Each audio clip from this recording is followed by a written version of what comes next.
So, good morning. I'm about ready to start part 1 of the assembly of the Dream Control unit here for AC for my two friends. And it turned out I actually have to build two. A friend of mine in San Diego wants one as well. I have some extra circuit boards here, 5 more sets. And I did this because I panelized the whole thing when I built this. And I got it on a larger circuit board and then just cut them down. So this is how I wound up with 5 extra ones. I have most of it here, except for the, wow, that was a thyristor tetrode. That's the thyristor tetrodes, the BR101, or they can be substituted with the BR39s. I don't have those here. And I don't have a ZY27 here. I haven't cross-referenced this yet. They're calling out for a BC308, which has the same, has no letter behind it.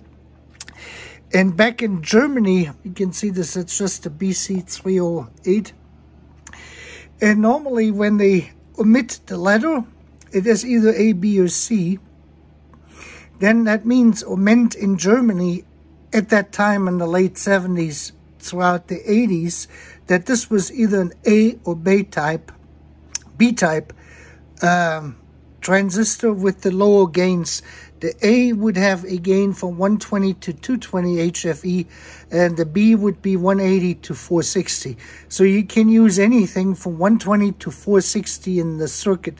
The C Charlie ones, they're usually the ones with the high gain transistor versions of each type, and they will go then to 800 or 900. They go pretty high, and they're used in audio circuits.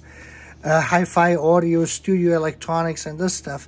So what I do have is I have a 558B Bravo, and they have the same pin out, same alignment, and I have the B version, which goes from 240 to 500, which will work fine in this. We have a little bit more power dissipation, 625 milliwatts. The 308 has 500. And the VCEO is minus 25 on this one here on the 308, and it is minus 30. So we have a little bit more, 5 volts more here. Otherwise, the data is completely identical, and the 558B can work as a substitute here. And with this, I'm going to get started here. I'm going to get the camera situated, and then I will guide you through.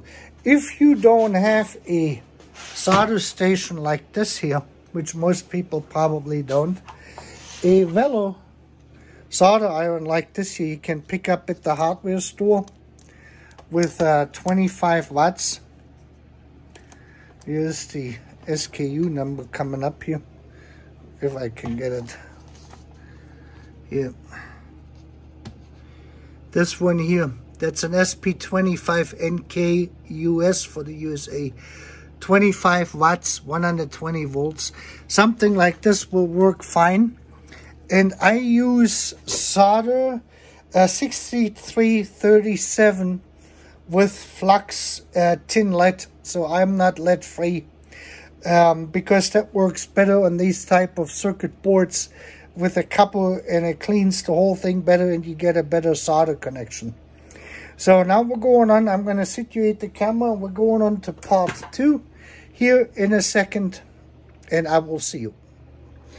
Okay, so the camera is rolling. I'm back now to part 2, and I hope you can see this because I cannot see the camera exactly. We have everything here in the camera view, I believe. I'm doing this sideways because I'm right-handed, so I will be soldering. This way you can see this better of what we got. You will need a pair of these small diagonal cutters to cut the leads, and a little type of needle nose plier to bend the leads out. So the first part we're going to put in here, we're just going to start down. We have 2 diodes, one N40 148s, one N40 148s, You can see this. And I made 4 of those. Since I got 2 circuit boards to build now, I built both of them at the same time. And as soon as I take the parts out, I put them back into my part bin, because this way I won't lose them. So now we have to see where they go. And I believe these are D1 and D2. And that's a little bit tricky to see. D2 sits here and D1 sits here. So these are the 2 we're going to locate. And that is a little bit tricky on these self-made circuit boards. This would be this position here. And we have the alignment correct. So this one goes in here.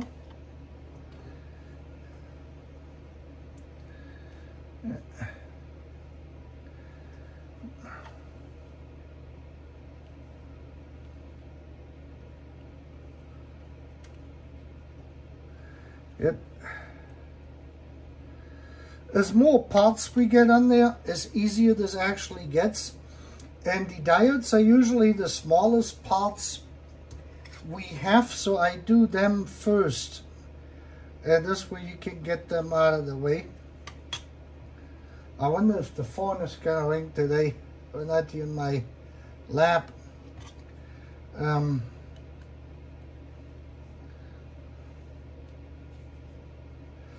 Okay, we're just gonna make sure we're in the right location. We have 2 holes here. We have 1 over here for D4, D1, D2, these 2. All right, we're in the right spot. We're gonna get us some solder. This is the solder I actually got here. Is the Alpha Metals 63SN/37PB. And that works well.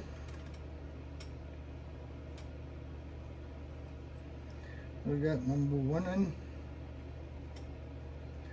Yeah.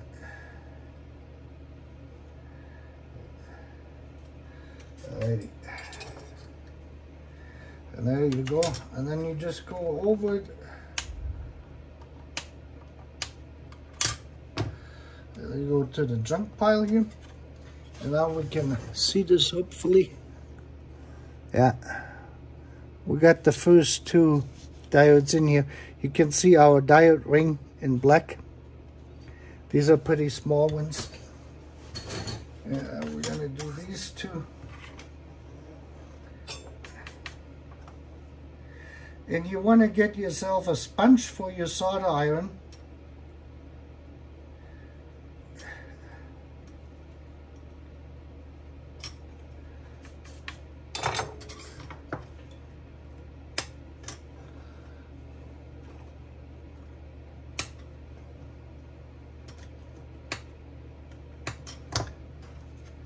Okay, and we got those 2 in here, as you can see. We got a nice solder connection. We have some flux residue on there. You can take this off or you can leave it on. It's not really going to do a lot when it is indoors.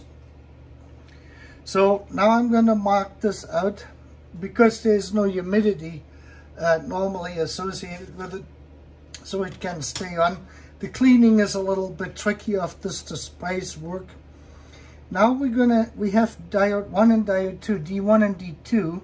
Now we're gonna locate D3, and we're gonna see where D3 is. Where did they put this? Is right here. D3 sits right here, and this is a 4448, 1N4448, which is this here.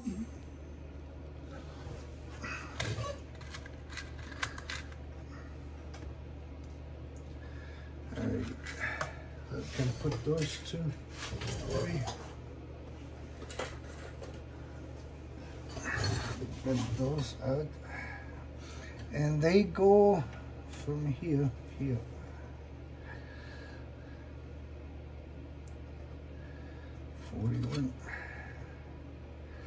And this is basically how we're gonna go through. We're going to do the smallest parts first, and then we move on to the resistors. Usually the diodes are smaller than the resistors.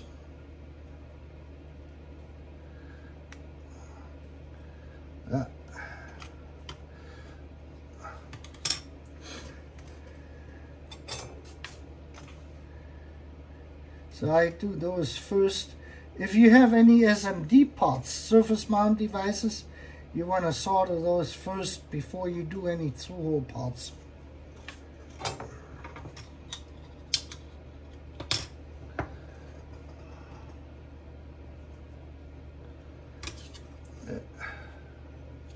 That one came out of the right.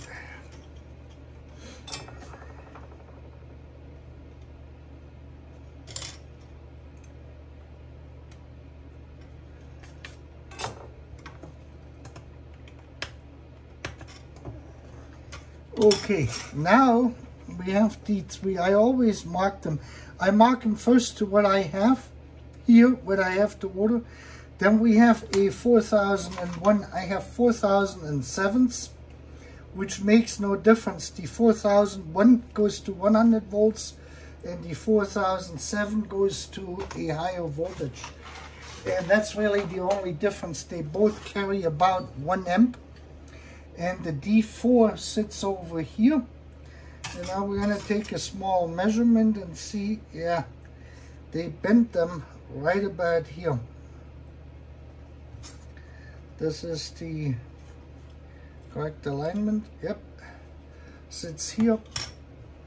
Sits here. So you could use a 4001, 4002, that sort of stuff. Whenever you have a low number on the 4000 diodes, 1N 4000s, then you always can go with the higher ending numbers. That gives you just a higher voltage range, and they probably will last longer. These circuit boards here, these parts I'm putting on, I'm 57 now. They're probably gonna work for 40 to 50 years. I would be 97 to 107 years old by the time something is going to fail on the circuit board, just so you have an idea of the longevity of through-hole parts, especially the ones I use from name brand manufacturers. So we have the two diodes on here. This is D4. Now they're calling for two bridge rectifiers, which are the B40C 1500. That means 40 volts 1.5 amps.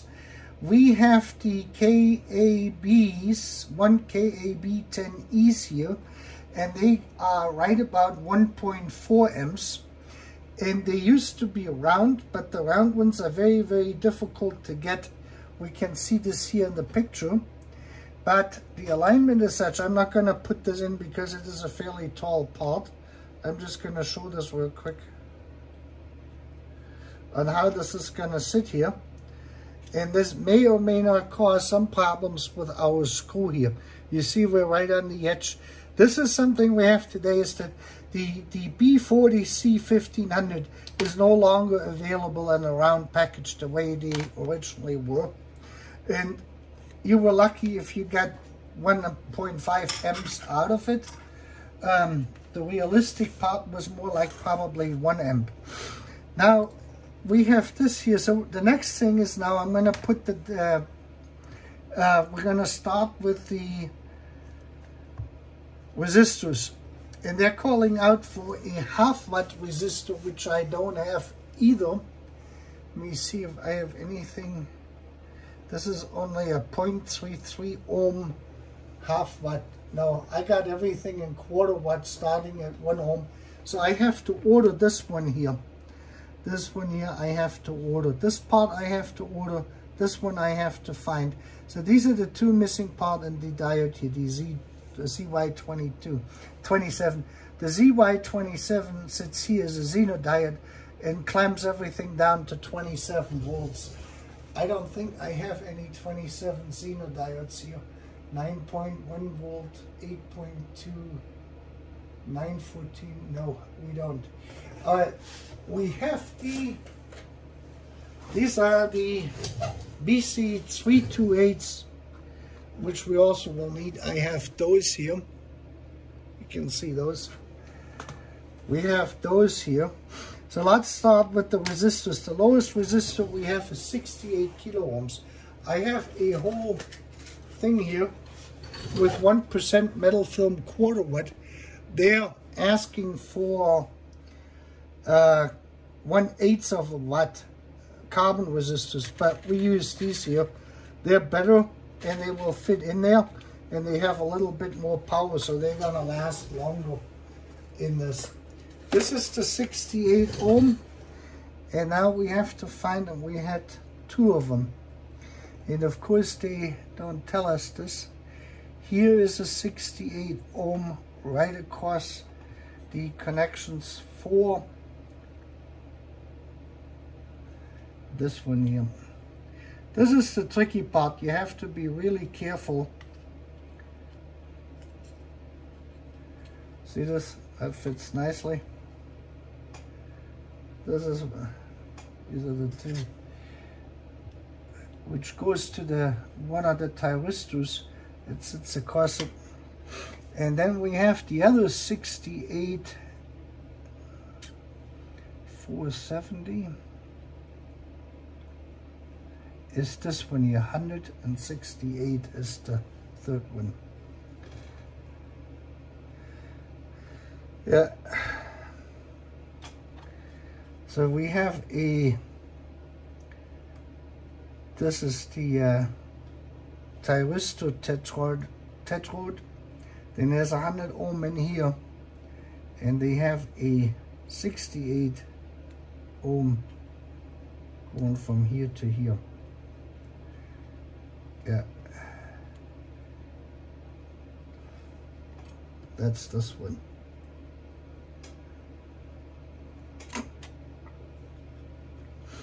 The 100 ohm and the 68 ohm. The 68 ohm connects the, all right. Now we can solder this here.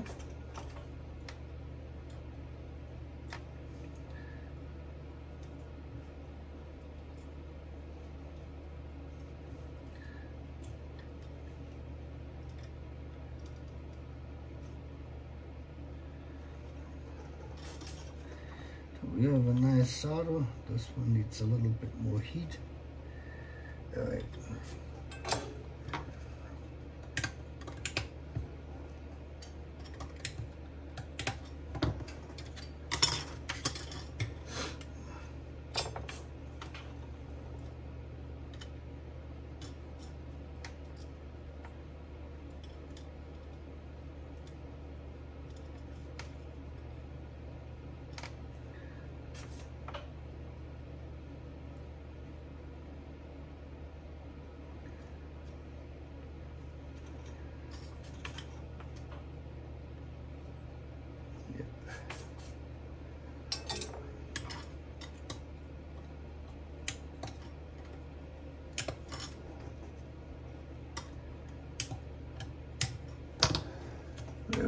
So we have the 2 68 ohm resistors installed.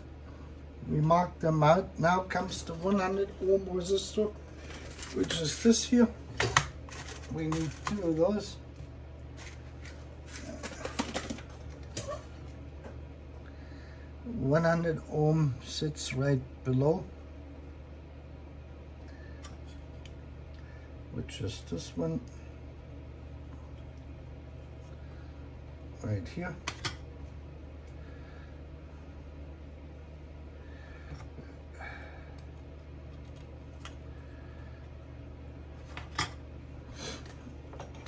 So we're working our way up here in the list. I used to have a holder for these little circuit boards to clamp them in so they wouldn't move as much. That takes a little bit more finesse, but that thing broke and I have to get another one. I usually solder the circuit boards, the professional circuit boards, by the way, we make. They look like this here. Let me show you. These are circuit board I have since I started doing this back in 1980, basically. This is what our regular circuit boards look like. It basically, we do the high-end versions of those in gold plating. This is 2-ounce copper with gold plating on it, and you can see this. You have all the resistor numbers and alignment pins and everything on here. So these are a lot easier to actually install.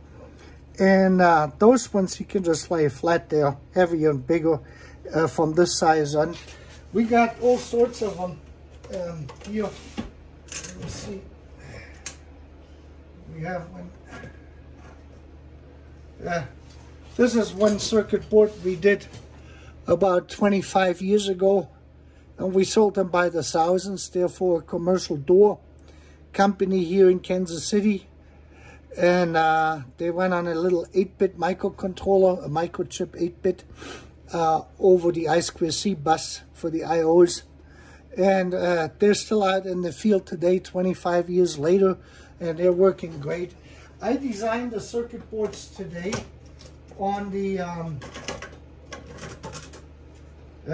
see, this is another version of this here. I kind of was a test board. That is a larger one where we have actually here a 32-bit processor now, a 16-bit processor, and an 18-bit, actually microcontrollers, 8-bit, 16-bit, and 32-bit. This has 3 plus a Wi-Fi module on it. And you can see this has parts on the backside. This was a prototype we did, so that's why that is kind of a little bit raggy. But this is how we do this. This is also gold plated. I have probably designed over 200 products now with circuit boards since I started with this stuff here with ELO. I just wanted to throw that in for that. So we have our 100 ohm resistor. Now we need a 330 ohm resistor. I have the E12 with some E24s in stock here for R&D purposes. So this way I don't have to constantly order resistors, especially the 1/4 watt size. So now we need to find the 330 sits over here this way, and it is the first one over here. 330 and 330.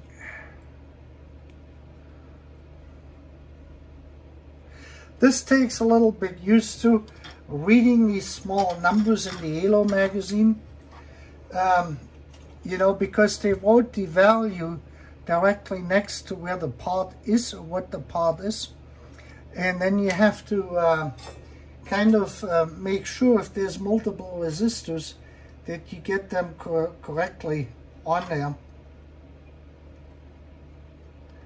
This one worked out fine. Looks good. Let me take off my glasses and I can see this a little bit better.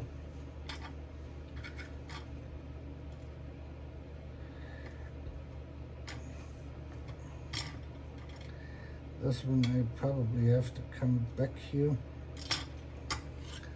Yep, this one has to, yep, push down. Yeah, we're good.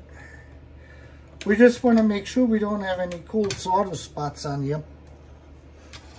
And so far we have been doing pretty good. I usually do a final inspection and then reheat every solder spot which doesn't look 100%.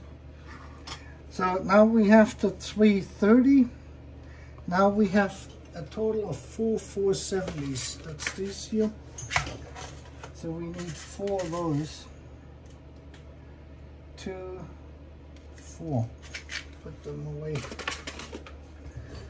And to maintain oversight here, it is really the best thing to immediately put the supply boxes with the stuff away. So this way you can actually see this. You got a better oversight over your workspace. That is probably an important thing. So we have 2 470s. Let's see where they're located at. We have one 470 here, which is this one. Put that on both circuit boards already, so that's out of the way. That's a 470, and this is a 470. Alright, this is this one here going across, and then we have one 470 here right next to a 1 kilo ohm, which is going to be in here. Some of these things are easier to find the locations, some of them are a little bit more tricky.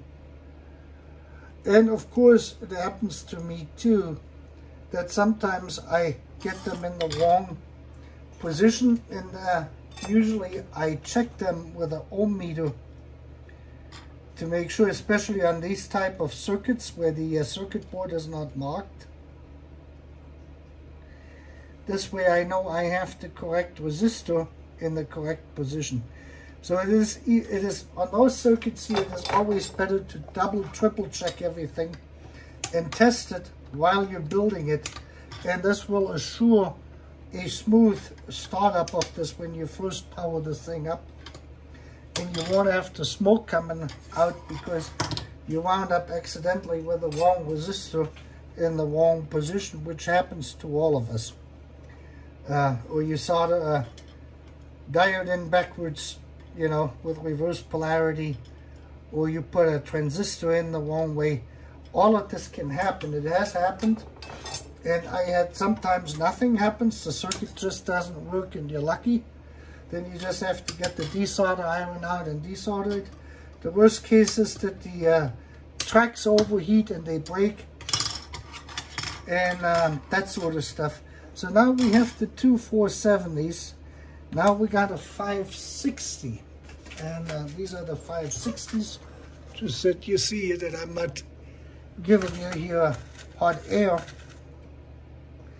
We need two of those.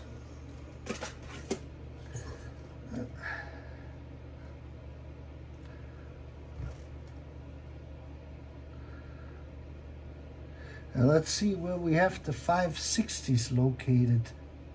560, they're right here. That is this part here, from here to here. 560. One. Oops, we have to push that back in when we flip it.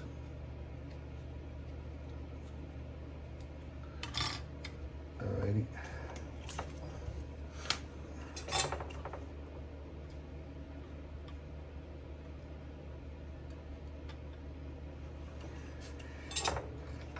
Back in these days when we had when we made those circuit boards, what was a common practice was after you etched them, this is all exposed copper that would have a copper color because it is a copper trace.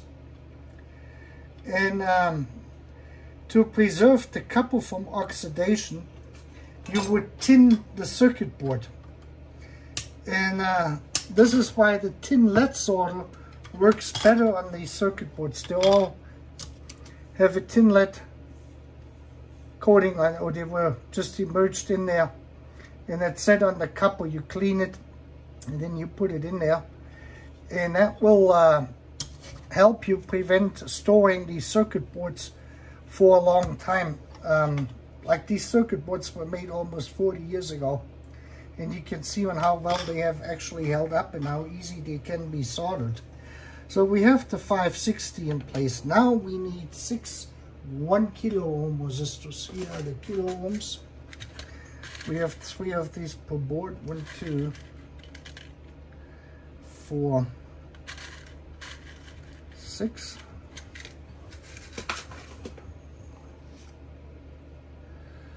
I'm going to do 3 and 3. I actually can bend them all. And I just give them a light kink, slightly over 90 degrees, probably 91 degrees, 92 degrees, and then I bend them straight. This way you're going to get them better into the holes, and they will hold better in there. When you turn them around, they won't fall out that easy. So let's see where we got the 1 kilo ohms. We have a 1 kilo ohm here next to the 470.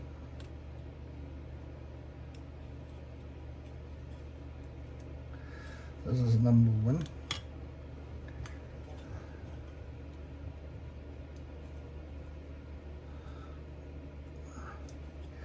Then we have a 1 kilo ohm, that's a 2.2. There's a 1 kilo ohm right over here, where this island is. Yep. Yep. 1 kilo ohm here.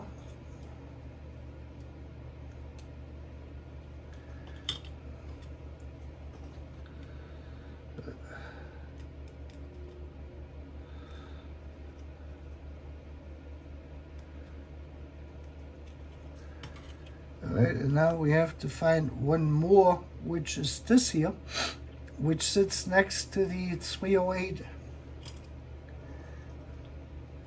With this transistor here, this would be this one here. This is kind of tricky. We got 4 pins. Yep. This is this one here. This one right here.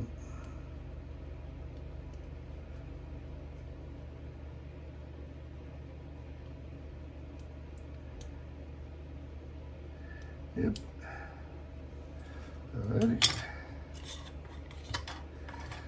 So far, so good. I get them sorted in.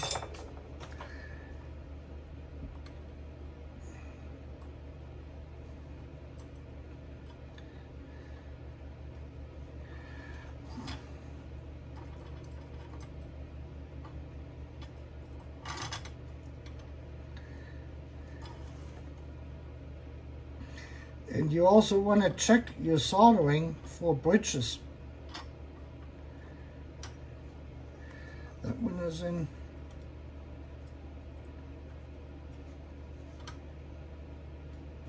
Always, if you want to reheat it, if it doesn't look right, just reheat it.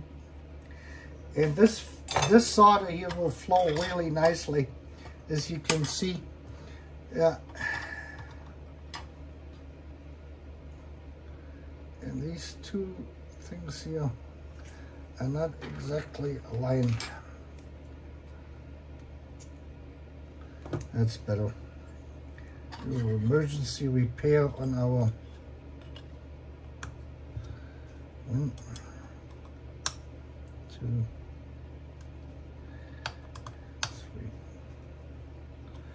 3. And we want to cut them as short as possible on here. Now this would be a real good candidate here for a short, basically.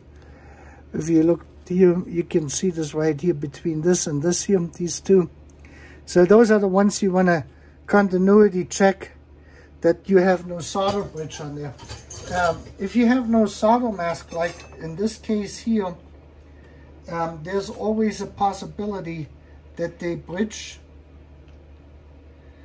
And you want to make sure that they're not bridging. See this now.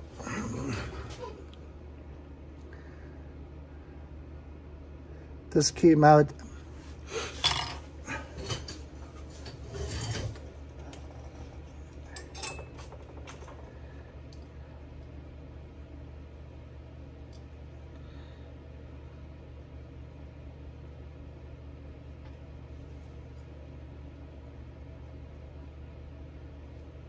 This one went better.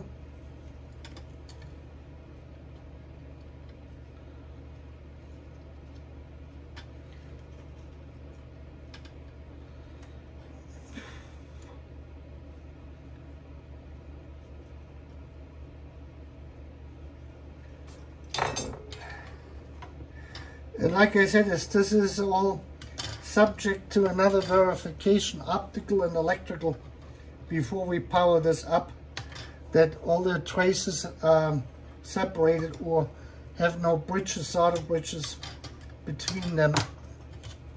So now we got those in. We got the 1 kilo ohm. Now we have 2.2 kilo ohms. We need 4 of those, 2, 3, 4. The resistors usually take the longest because that's usually what you have mostly in the circuits, especially the analog type circuits, is what we're looking at here. And sometimes they kind of stick out a little bit, you bend them straight. So now we have the 2.2s, and let's see where they go. 2.2 has one right over here, which is this here.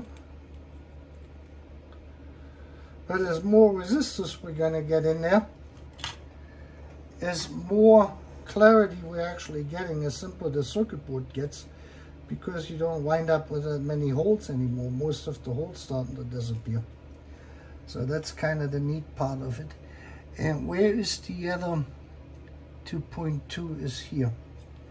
Right here. Right next to this thyristor tetrode thing.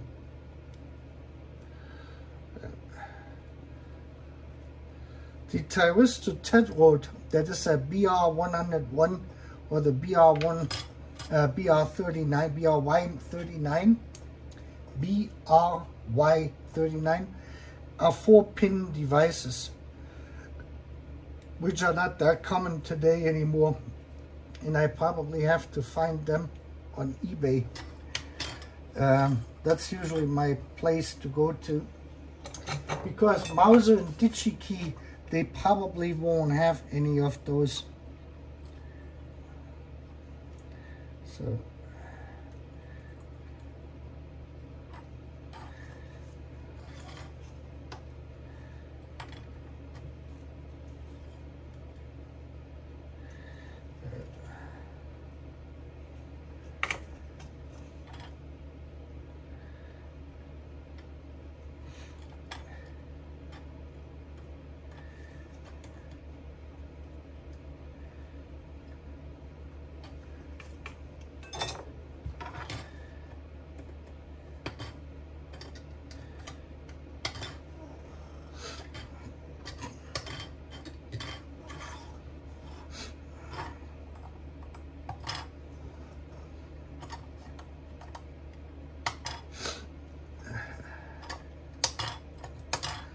alright, this concludes the 2.2 case. Now we have two 10 kilo ohms, and I got exactly 5 of them left. I have to reorder them. So we have four here. Leaves me with one. I need to leave this out for the reminder that I have to reorder them. Now we have to make sure, because we also have a 100 kilo ohm coming up.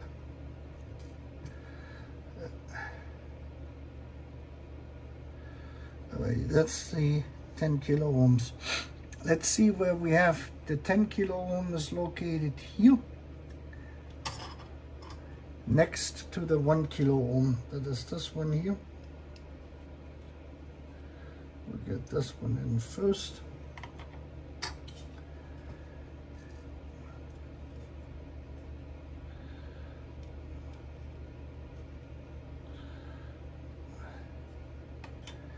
Okay, and now we need to find the other 10 kilo ohm, 100 kilo ohms. Is this 10, 6, 8, 1 kilo ohm, 68 ohm.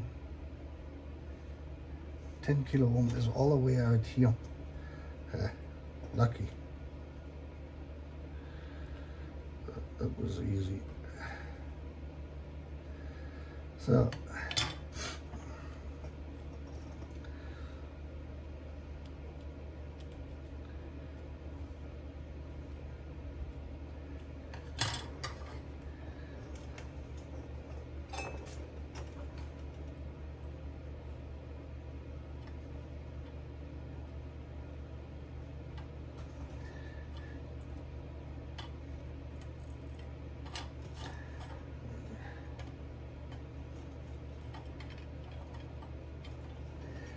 okay.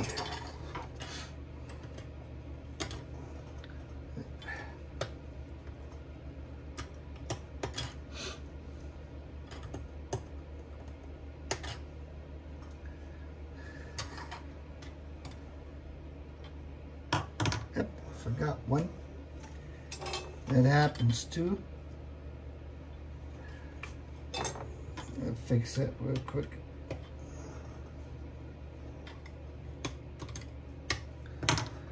Alright, that was the two 10 kilo ohms each. And now we need two 100 kilo ohms. Let's see where I got those. Right here. So we have two of those. And this will conclude then the resistors with the one resistor here, the 0.33 ohm, which is missing. Now let's see, the 100 kilo ohm sits right next over here to the diode. Right here. That is ready, and now we can put the other one on there. Right here. Put it in this way.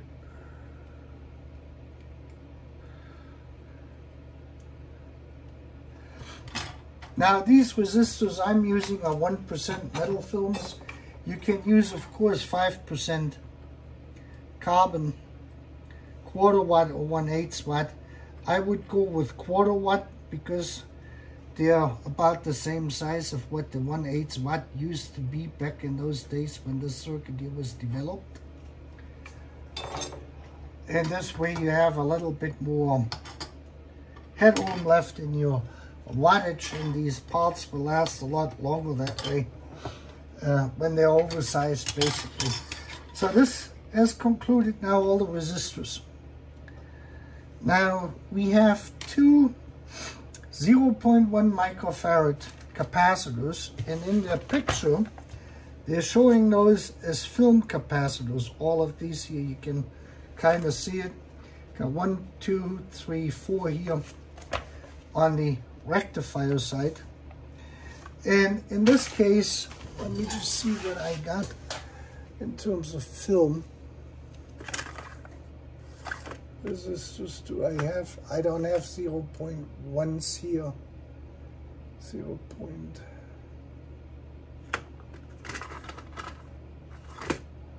microfarad.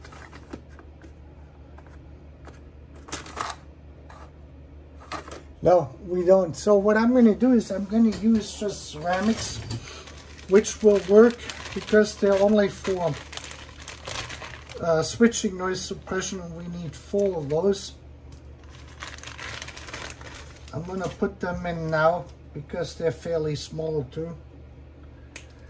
And then I probably have to order the other ones because I don't think I have any in the values they're calling out.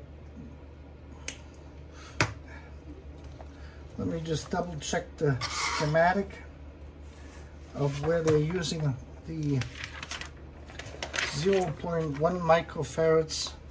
That's what I figured. They're right here at the power input, and they're only for noise switching compensation, you know, from switching the thyristors through and that sort of stuff, so you don't have to go back into the transformer. They have a 0.22 microfarad.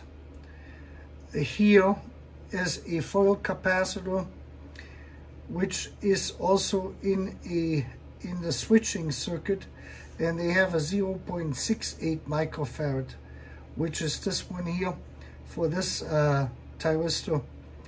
So these ones here we probably want to do in foil, and these two we can do in ceramics. The ceramics will work fine in the power section of this, and they are right here on this side. Let me see, they have one here. This is the one here, here and here. You can see they fit right in, and the other one sits here. They actually put 2 holes in there, so you have a alternate size. And these ones we have to hold. I have to push them down.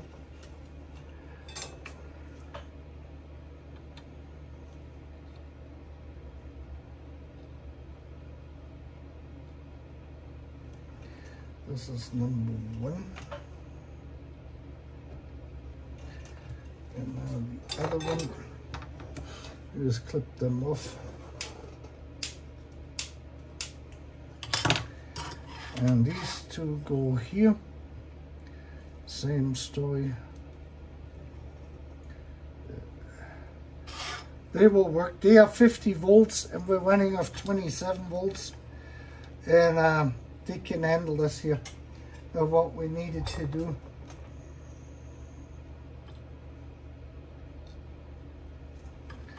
Let me see.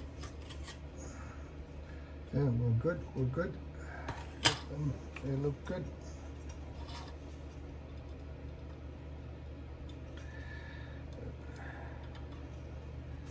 All right.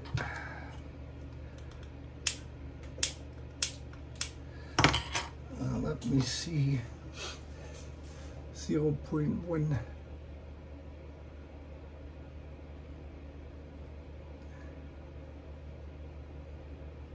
The other ones I got, they're all too small. I have nothing in that size in the microfarad range in foil here. Yeah, we have to order those. So now what we're going to do is we're going to put we can mark these ones here out. These two I have to order too. This is something I don't have here. Now we're going to put the two 238s in, which is going to be the these ones here. BC, we need 4 of them all together. We got them right here. But I can put this back where it belongs. And now they both are sitting here. BC 328s, they're going in here.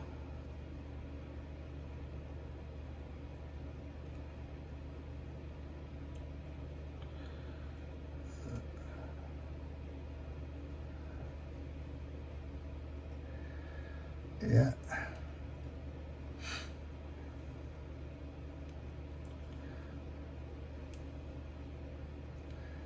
All right.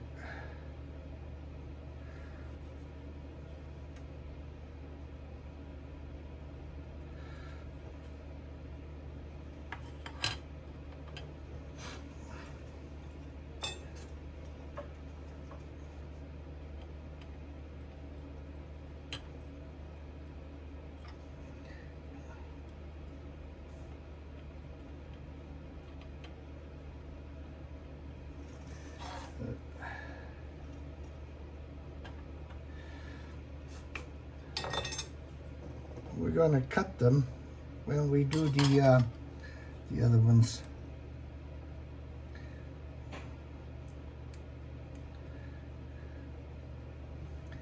On the Siemens transistors like these here, they are correctly aligned with for collector emitter, even though the half rounded pieces on this side, they are actually going in this way.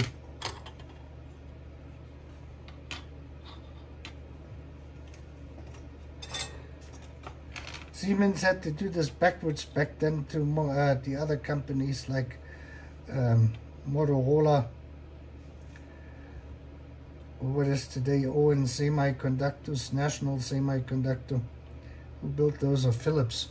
Philips was really the big competitor.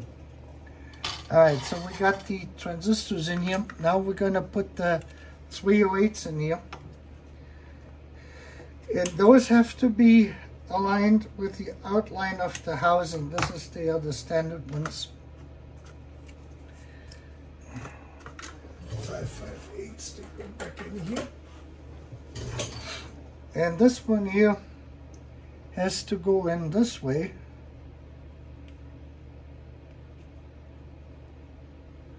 That is in. And this one will be in a second.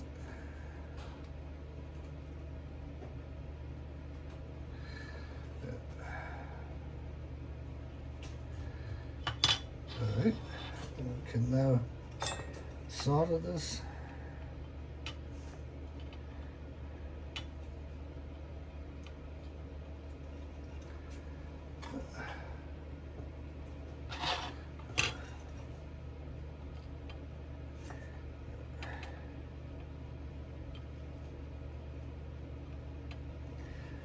Okay, now we can cut the little leads off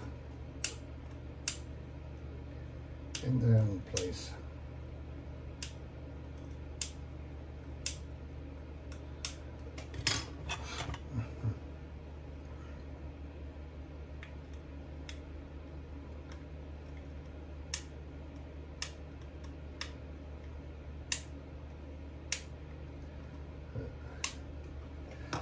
Alrighty.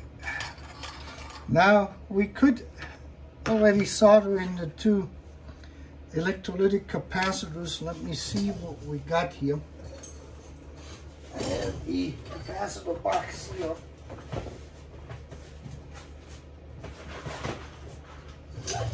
Which is this here. You can see what we find there. We need a 220.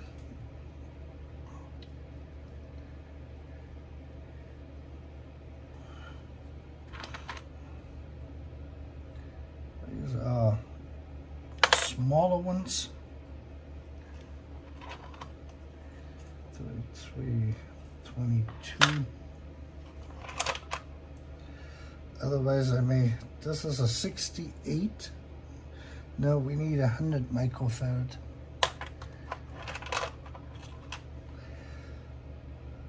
This is the 68. This is a 220. I got only one of the 220s left. This is a 50 volt. We can actually live with smaller ones. And I may just order them. But I have another box over here.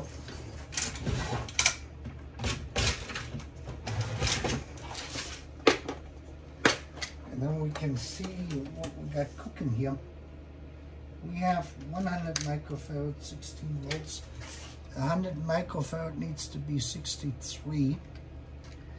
All right, so we have 220s and 16 volts. That is these two. And these are 10 microfarads. Let me see what I have in 470. The ones I have in 470 are probably too large. And 16 volts. Yeah. And we have the 470 16 volts. We could get those probably in smaller packages. Now comes the only question, is the 100 microfarad. It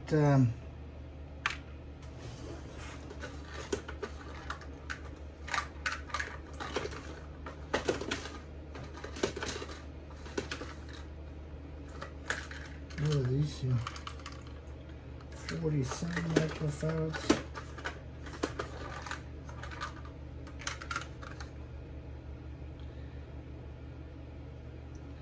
This is another 470. Here.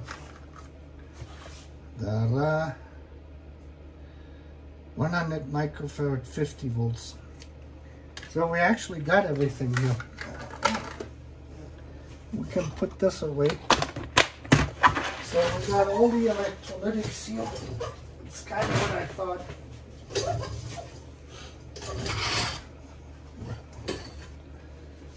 So we're gonna start with the smallest one, which is the 220 16 volts. Let's see where they put them. They go right here. 220, and they have the plus here. Almost a perfect fit.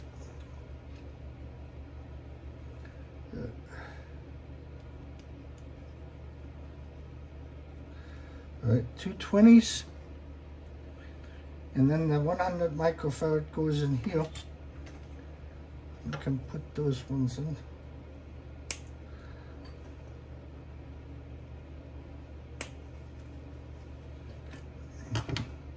And they have the minus here. This one fits nicely. So we got these two. Do that first.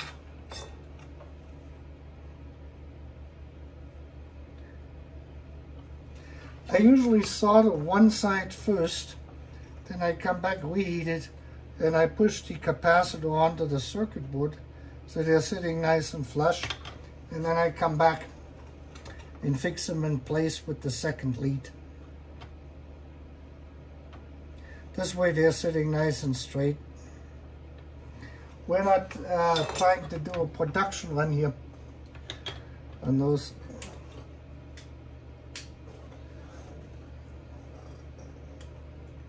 So this is the first one. That is ready. Let me put this one on. The polarity is correct. This is our minus bus here. And the same story here.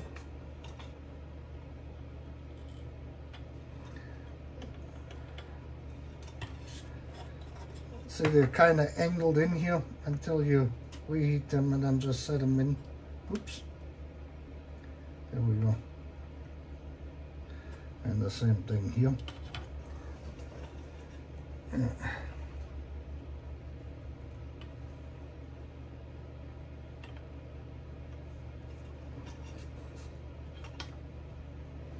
Yep, they look nice.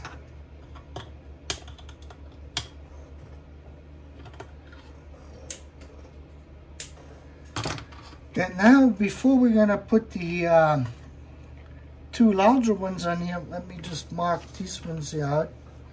We have the 220 installed, and we have the 100 installed on both of them. And now we have the transistors installed. That leaves us only with the bridge rectifier, which goes in here. And we can see this, the plus is here and the minus is down here. So the plus and the minus, so the plus here. We see this here. Plus on top to this track, minus down here to the bus, minus bus basically. Now we push them in and solder it.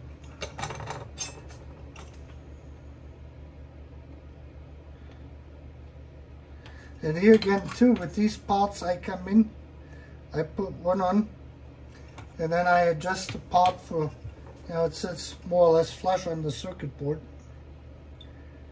And then I'm going to put the other solder connections on here.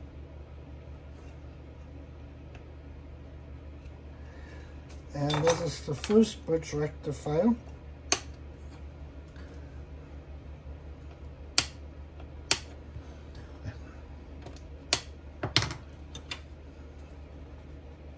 It's a little bit crooked, but that could be worse, I think. See, we can move this down a little bit. Yeah. We were able to get it a little bit square on here. These pins are rather thick because of the higher currents.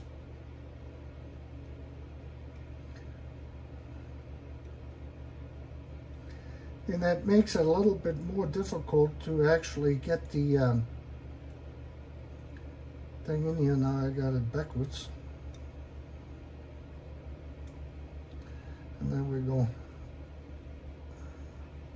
We have plus going to this track here, which is the supply B plus for the DC on this. We have the minus going to our bus here, where all the capacitors are hooked up to. The electrolytics. And with this we have our supply rail here for the DC part of the circuit in place.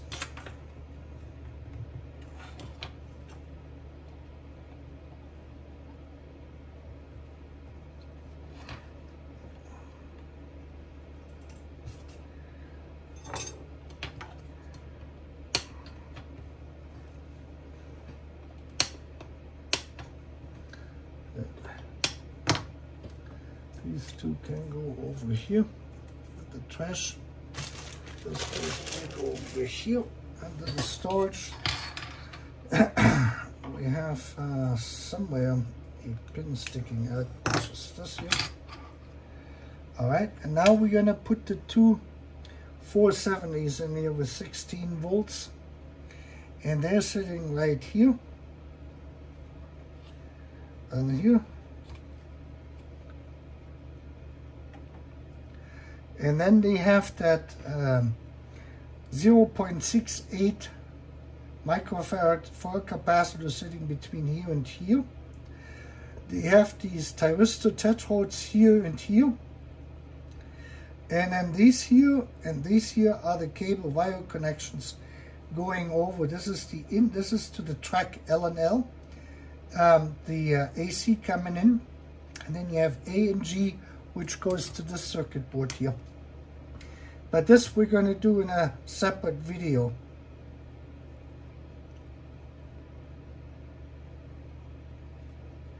And the zero, yeah. Alright, so this is number 1 is in here.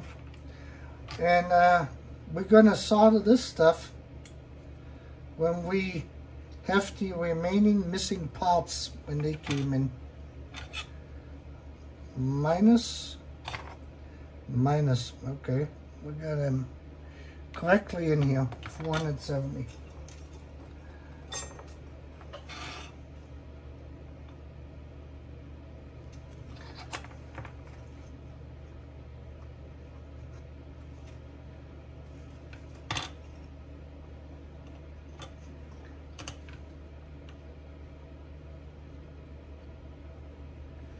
This is good.